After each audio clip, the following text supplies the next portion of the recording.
Okay people, this is himself. Welcome back to another Tekken 7 Marduk guide. In this video, I'm going to show you something that I think is OP and hopefully you'll use it as well. So after getting knocked down, everybody has a variety of options. Some of those are wake up attacks. We can wake up kick, mid or low, we can recovery kick and we can spring kick. Now the majority of the cast have a generic spring kick. Leo is one of them. This comes out in 19 to 30 frames and it can be variable on block. Other characters like King have a special spring kick. His for example comes out at 16 frames but it leaves him back-turned, so it's actually more punishable. Marduk's though is entirely different. Take a look at this. After hitting 3+4, Marduk does a Chinese get up and then he dives forward. This comes out in 48 frames so it's a bit slower. But look at the frame advantage. Instead of being negative on block, Marduk is at +10 and this is true frames, not guard frames. Now with that, you'd expect a 10 framer to be guaranteed, but that's not what happens. Instead, a 1 jab or a 2 punch puts them in the air, so in effect, this becomes a launcher. What that means is that you can do 51 damage on block, 90 if you're in rage.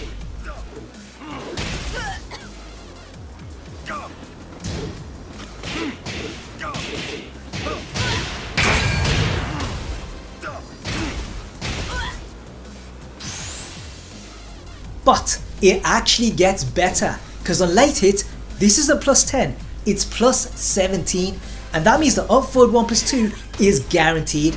So if you're in the right situation, you can do 111 damage on block.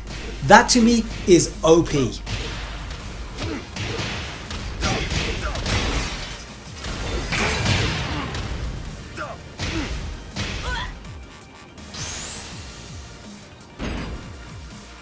Now obviously you can use this on knockdown, but Marduk has another tool to set things up, DB4. This leaves him face up so you can still do the spring kick. On shallow hit though, things get a bit more interesting. On the majority of the cast, a wake up 3 is guaranteed, but if they stand up, a spring kick will be blocked and you get those plus frames. The only problem is that everything else escapes, but to counter that we do have some options and they all stem from standing up. One of them is D3. This can be blocked by standards and back rollers, but everything else gets hit.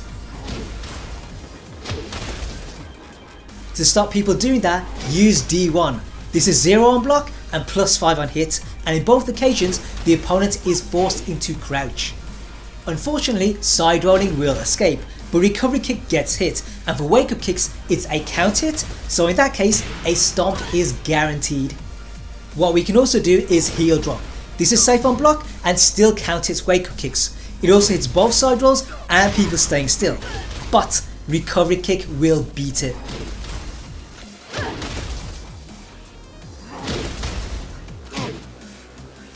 Now if this tactic isn't working, just go for wake up 3. This can still give us OK. One route is to sidestep, VTS and tackle. This reaches all options apart from staying down and side rolling. To counter that, do this, sidestep, VTS, DF4. This can be blocked, but it hits side rollers, staying down and wake up attacks.